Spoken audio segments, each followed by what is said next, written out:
Hello, everybody. We are back.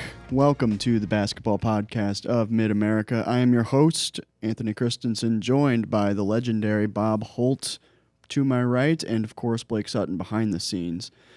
Bob, of course, is back after an absence last week. Reports came out that he took the day off because he had a wild night on Dixon Street on Monday. Bob, do you have any comment on that? Oh, that would be erroneous. I just forgot. Let's be honest here. And yeah, I tell people the only thing I do on Dixon Street is go to Collier's Drug to get my medications. So my being out late at Dixon Street days are quite a bit behind me. All right, but of course we have a decent amount of news to talk about. Obviously, the Arkansas men's basketball team getting the commitments of Adou Thiero from Kentucky and Johnell Davis from Florida Atlantic, as well as some other news, staffing and everything. Reports coming out that DJ Wagner from Kentucky is going to visit Arkansas this weekend. But I guess just kind of to kick things off, Bob, just kind of looking at how, this roster is starting to come together. I believe now they have 7 scholarship players committed or signed. I guess can you just talk about what you kind of think for, what this roster is kind of looking like, or how you kind of think everything fits together, if that makes any sense? I'm not sure. Well, yeah, I'm sure they're going to add more talented players, but I personally like the roster construction. I think last year Kentucky had 8 freshmen. And I guess that could end up being the case here at Arkansas, but it looks like John Calipari and his staff are putting together. Obviously, they're getting some really good freshmen that had committed to Kentucky or signed with Kentucky, and that are now following the staff here. And I think that's very normal. The 2 freshman signees here at Arkansas now have committed to USC and Eric Musselman. So I think nowadays players commit to coaches more than they do schools. I don't know if fans like that. That's just the reality of it. Excuse me. I think in most sports. But it looks like a really good combination so far of talented guys, some guys, who are going to be high draft picks, and then some older guys who also could be, NBA players. And, so I like it. It looks like a good mixture of experience, especially SEC experience, whether it was at Kentucky or Tennessee. And then obviously Florida Atlantic went to a Final Four. We talked about Davis. And Tennessee went to an Elite Eight last year, won the SEC title. And so I like how they're putting this team together so far. Mm-hmm. And you mentioned kind of that experience. That was kind of one of the big things that John Calipari was kind of, I guess, criticized for Kentucky, was an over-reliance on freshmen. And younger guys, just kind of in general. Can you just talk about, do you think that this kind of shows that he's maybe pivoting more towards, trying to have a mix of the two, between older transfers and freshmen, or what do you kind of see there? Yeah, and of course he had some good transfers at Kentucky. Antonio Reeves was a really good player. Missouri Valley made Antonio Reeves from Illinois State. But like I said, 8 freshmen last year and some really talented guys. They're going to have some first-round draft choices out of this group that was at Kentucky, but I guess Reed Sheppard probably being among one of the top, 5 or 6 guys taken from projections I've seen.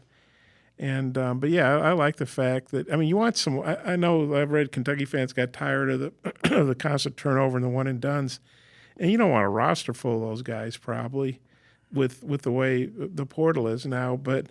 You want some one-and-done guys. Arkansas didn't have those guys for years. They had some really good players who left after, early. It's hard to believe Corliss Williamson played here 3 years. Joe Johnson, who played in the NBA for, I think, 17 years, he played here for 2 years. But, I think everybody would agree Moses Moody was a pretty nice player, helped Arkansas get to the Elite Eight. He was a one-and-done. Anthony Black, great player, just did everything for that team a couple of years ago. Nick Smith, if he hadn't gotten hurt, I think he would have been had a really good freshman year, and he was a one-and-done guy. Jordan Walsh figured things out by the end of the year. He was more of a defensive guy and a rebounding guy that wasn't going to look to score a lot, and he ended up being a one-and-done guy. And so I think you want some of those guys because you got to win with talent. But I like to say I like the mixture of the talent and then the experience, and particularly SEC experience. Mm-hmm. And talking about guys who were known for their defense and their rebounding, of course, Arkansas, almost said Kentucky, Arkansas got the commitment of Adou Thiero from Kentucky just the other day. I can't remember exactly when. All the days kind of kind of mixed together in my head because I'm kind of losing my mind. But Adou Thiero following John Calipari from Kentucky. When he was out injured kind of midway through the season last year, Kentucky did go on a little bit of a slump. Kind of the main cog of Kentucky's defense when you kind of look at it. He hit a really big growth spurt his senior year of high school, and might still be growing if he gets up to that 6'9", 6'10" area. My buddy Zach, who covers Kentucky, told me if he gets up to that kind of height, size, quote, it's going to be very scary. Or maybe not a direct quote, but he said something. I know the word scary is something he said. But Adou Thiero following John Calipari from Kentucky, I guess, can you just talk about, having seen him, what do you think, just in general? Well, I think he's a nice pickup. Again, he'll be a guy playing his third year in the SEC, and he'll be playing his third year for this coaching staff. So that kind of carryover, I think, is really important. I mean, he's going to know he's not going to need somebody to teach him the drills and, hey, when the coach says this, what does he mean? Or, how do you react to this? I mean, he knows this coaching staff, so I think that's very important. And you look at his stats, and they don't jump off the page at you. I think what was about 7 points and 4 rebounds, a little over a block. But, he wasn't playing, 38 minutes either. But I really like the fact that he looks to be a guy. He can score, but I like the fact that he seems to be a defensive first guy. He can protect the rim, get boards. Everybody can't take, 15, 20 shots a game, even though sometimes I thought last year's Arkansas team tried to do that. But I like the fact he's a defensive first guy, seems like kind of the quintessential glue guy. And I saw his dad post on Twitter about, improving his three-point shooting. I mean, if you got a big guy that can shoot threes, that's pretty big and muscular and physical, that's a real plus. I think he shot 31% or something like that, which isn't terrible. I mean, that's solid.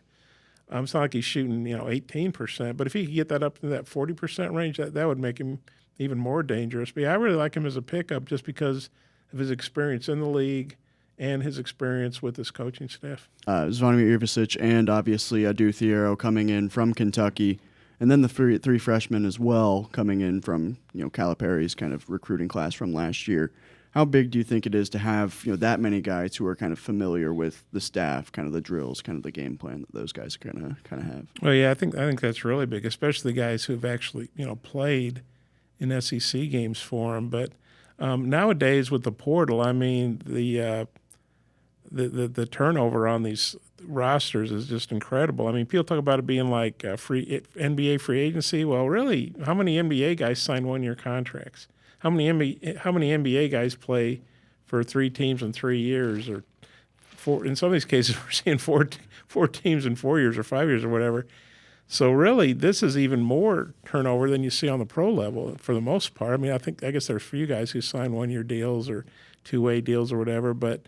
So I think nowadays where the lack of continuity is just startling at most of the major programs, I think it's really a big plus that guys have, one, played for a coaching staff, and two, been recruited by them, and they know what's expected of them, presumably, and they've seen practices, and they're familiar with these coaches. The coaches should know what buttons they need to push to get the best out of certain guys. I mean, and so I think the familiarity factor is very important because, the turnovers at almost every, big school now is astronomical. Mm-hmm.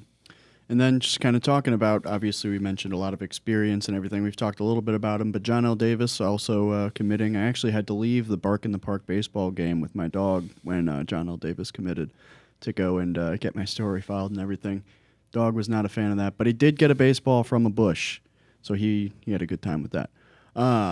Johnell Davis, obviously coming in from Florida Atlantic, was kind of the guy on a Final Four team, and then was the guy on the only Florida Atlantic team to make consecutive NCAA tournaments.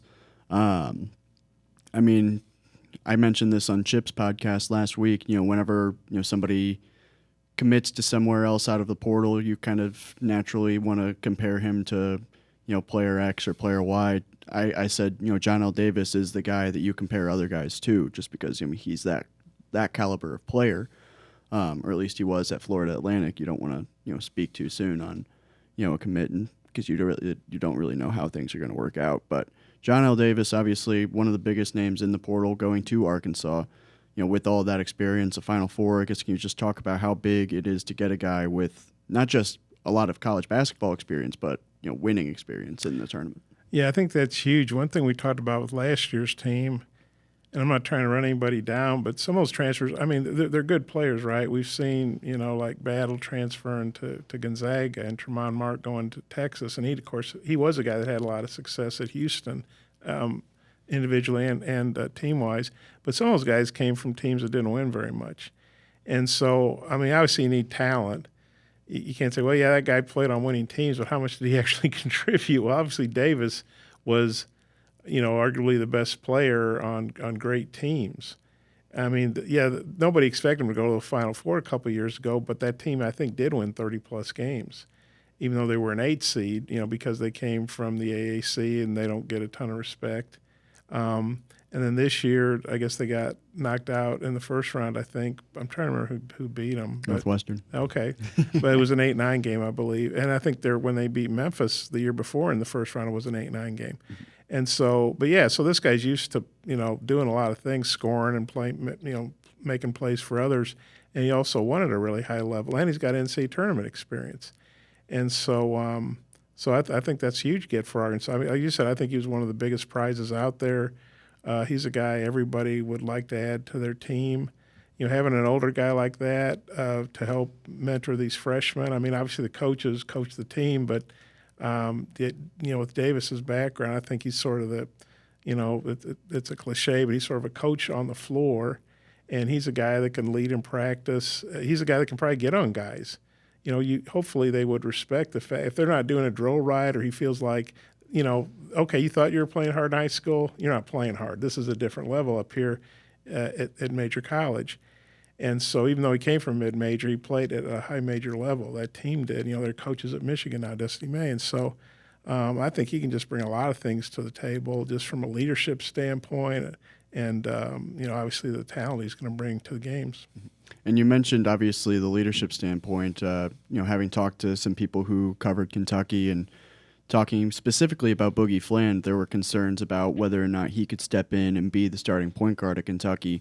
And one of the big things that was, we talked about was it was really important to get an experienced guard to play alongside him if he's going to be the starting point guard.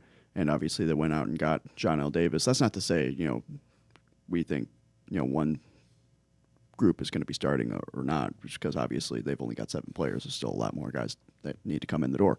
But having an experienced guy like Johnell Davis to play with, guys like Boogie Fland or Carter Knox or Billy Richmond, or even as Zvonimir Ivicic, who didn't play a ton last year at Kentucky, I think is a very big deal and something that Calipari and his staff obviously wanted. And then just kind of talking about Johnell Davis's game. Obviously not playing in the SEC, so we didn't get to see him as much. I'm a sicko, so I would always watch, whatever games were on the television. But can you just talk about how you kind of maybe feel he would maybe fit into a Calipari system? Well, yeah, I think he'll be a good fit. If you look at Florida Atlantic's schedule, they played, a lot. I think they was right. They played A&M, Memphis, not Memphis. Well, they obviously played Memphis in their league. I think they played Arizona. I forget, but they played 5 or 6 teams from quote what the power leagues are, or whatever you want to call it. So he played at a high level. But yeah, I think he's a guy that's going to come in and score real well. I mean, he's a guy that can go get a shot. Now, sometimes, I mean, you look at, Tremont Mark had some big scoring games. Obviously, Battle had some big games. But sometimes I don't know if they could take guys off the dribble like you'd like to see, take, guys can. He's a guy that can take over a game if needed. But I also don't think he's gonna. He'll get his teammates involved. I mean, that's why they won at Florida Atlantic. He's a superstar player. Let's face it. But I also think he gets other guys involved. I mean, when the ball goes to him, it's not a black hole. You don't ever see it again. He seems like a good facilitator, and now he's going to have. As good as Florida Atlantic was, and they had everybody back, I think, from their Final Four team, he's probably not had this kind of talent around him. I would think that's a fair statement, just pure talent. And so my guess is he's going to really enjoy playing with these young guys and leading them. And I think he can be. I think he's a good defensive player. I think he can help you win in a lot of different ways. Mm-hmm. And I know but after John Calipari was first hired, and there was just Lawson Blake on the roster, we talked probably way too early about expectations going into next season. But now that we're kind of starting to see a plan, we're starting to see a roster kind of come together, and a lot of very talented pieces. I guess, can you just talk about, is there any update on what you think expectations going into year one should be, or is it still a little too early to kind of say, or what are you kind of thinking there? Well, yeah, you go online and some of the national guys have their way too early poll. And of course, it's really hard to put these preseason polls together because in the past, they've got these 3 starters back and they've got these signings from the fall and this is their team. Well, now, rosters are changing, evolving week to week. And, but I've seen Arkansas, go from, being 45 or something up to like top 15. My guess is by the time it's all said and done, of course, these are preseason projections. I mean, people remember last year Arkansas was 14th in the preseason AP poll and the coaches poll. So it wasn't just the media that screwed that up. It was the coaches, too, I being one of the AP voters. It just didn't come together last year. But I believe, you look at the talent they've added and then obviously, the cachet that John Calipari brings. I would expect Arkansas to be – I'll say this, I will not be surprised if Arkansas's preseason top 10 in the AP and coaches polls and Athlon and whatever, polls are out there, and there's a bunch of them now. I would expect Arkansas to be definitely in the top 20, maybe in the top 10. And the expectations at a minimum would be an NCAA tournament. I mean, that should always be the expectation at Arkansas. That's what made last year so disappointing because you kind of felt like Arkansas was beyond – screwing around and not getting in the NCAA tournament because, Eric Musselman had taken them to 3 straight NCAA tournaments and had Elite 8 and Sweet 16 runs, and he'd taken his last 3 teams in Nevada to the NCAA tournament, a Sweet 16 run.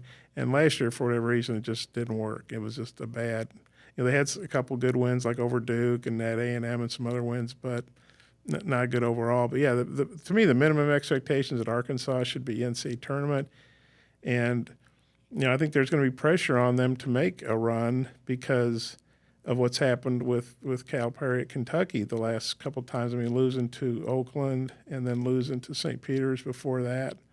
And so, the expectations for Arkansas are probably going to be, like I say, preseason top 15, top 10, and NCAA tournament. Anything less than NCAA tournament would be, to me, a massive disappointment. I mean, he's only getting paid $7 million a year plus bonuses and everything else to go to the NIT or whatever. So I think the expectations are going to be very high. Mm-hmm. And I know we're reporters, so we don't root for anything, but I would also like to cover the NCAA tournament because I haven't done it yet.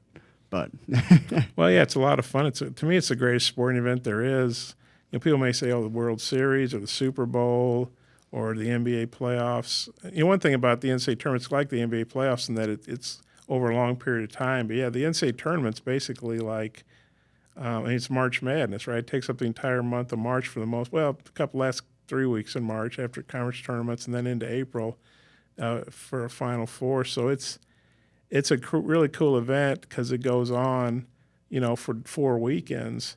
And then all the different rounds and the upsets and, you've got the big-name schools and then you've got some schools that people don't know much about like Oakland and – and the thing is, everybody loves the upsets unless it's their team, right? And like everybody loves seeing Oakland beat Kentucky, except the Kentucky fans or whoever it might happen. And if you go to the tournament, I don't crucify a coach who gets beat early with a high seed because it happens to everybody. It happens to Bill Self. It happens to John Calipari. It happened to Billy Donovan. I mean, if you go to the tournament every year, it's going to happen to you. And the key is to keep getting there. And when you're going to have some first-round upsets or second-round upsets, and you're going to get some Final Fours and national titles too. So, but yeah, to me, the NCAA tournament's the best sporting event there is. And then just kind of looking at, the next pieces of, this roster that they're kind of putting together. Obviously, DJ Wagner, another transfer from Kentucky. He's kind of he's been reported to be visiting Arkansas this weekend. He also fun little tidbit. He had a visit with USC as well, reportedly. So obviously another potential guy coming over from Kentucky, a guy we've watched since we're both SEC reporters. I guess just talk a little bit about DJ Wagner and what he would bring should he decide to go to Arkansas. Yeah, he's a nice player. That's an interesting point. You bring up a little tug of war there between Cal and Muss, possibly. But if I recall, he had a good game against Arkansas in Lexington. He missed the game in Fayetteville. I hope I'm not screwing this up, but I think that's right. And he's a nice player. I mean, he's a guy that can score in bunches. He kind of reminds you, if you're old enough, you remember Vinnie Johnson, the microwave, who played for the Pistons, and he was at Baylor. This is before Baylor was really thought of as a basketball school back in the 80s. But he's a guy that can, get hot and go on a streak by himself. I mean, he can go on a run by himself, an 8-0 run or 10-0 run or whatever. And so, yeah, he'd be another really nice pickup. And he was hurt some as a freshman. That's one thing Kentucky that people don't seem to talk a lot about. They had a lot of injuries last year, so I think that might have hurt their cohesion. It's hard enough with older players, but if you got a bunch of young guys and they get hurt and miss games, and people don't think about missing practices. Sometimes guys don't miss games, they're not practicing much, especially if they're young. It's hard to get better that way. It's not ideal, I don't think. And so I think sometimes people minimize the impact of practice, positively if you're doing it and negatively if you're not able to practice for whatever reason. You got nagging injuries. But, yeah, I think he'd be a huge pickup. And, again, he'd be going into a second year in the SEC, and he'd be going into a second year with his staff if he ended up coming to Arkansas. And so I think that would be a huge plus. And then obviously we've got some staff news as well that's come up since the last time we had a podcast. Obviously Kenny Payne is coming on board after his 2 seasons at Louisville as head coach there, which obviously did not go very well. But he really made his name as Kentucky's kind of second in command behind John Calipari. A lot of NBA players, obviously talking about, how big of an impact, he had on their kind of experience at Kentucky. And then also they've announced the additions of Chin Coleman and Chuck Martin as well to the staff. Obviously, both those guys following Calipari from Kentucky as well. I guess can you just talk about your thoughts on the staff and just kind of and it kind of plays into what we talked about with the players, kind of that continuity and how important that is. Well, yeah, these are guys. They were Cal's guys, Kentucky, and as you mentioned, Kenny Payne went to Louisville and it didn't work out. That's an understatement. Sometimes guys are really, really good assistants, and maybe they're not cut out to be a head coach for whatever reason. But, Arkansas fans probably remember that when Calipari got ejected in the 2020 game in Fayetteville, and Arkansas hit some free throws from that and had, I think, a 47-44 lead with about 8 minutes left. And Kenny Payne was the next in line on the bench, so he took over for Cal. And Kentucky went on like an 18-2 run or something. I'm not saying it's all Kenny Payne, but he obviously did a good job of holding that team together. And a lot of people, I don't think Calipari ever admitted this, but that he probably got ejected on purpose to fire up the team, maybe fire up the crowd to get his team, riled up in a hostile environment. But so Kenny Payne, at least for the last 8 minutes, he led a Kentucky comeback. But things did not go well at Louisville. But he's obviously a guy who knows Cal well. Cal feels comfortable with him. Even if things didn't go well at Louisville, I think having head coaching experience can be a good thing.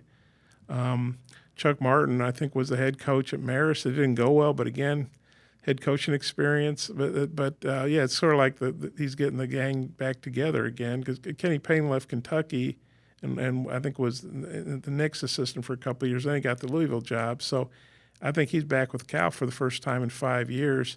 He's probably pretty hungry after things didn't go well at Louisville, wants to help his friend do well in this new role. And then the other coaches, they're obviously familiar with Cal. They're familiar with these players that they're getting from Kentucky too, and vice versa. And so really no surprise. Usually when a coach, goes somewhere, most of his assistants follow. And you look at all the success these guys have had recruiting and then on the court, and it's understandable why he'd want to keep that group, intact. And that is what we have for all of you guys today. Thank you, as always, for tuning in to the basketball podcast of Mid-America. For myself, Anthony Kristensen, Bob Holt right beside me, and Blake Sutton behind the scenes. Thank you all again for tuning in. We will see you next week.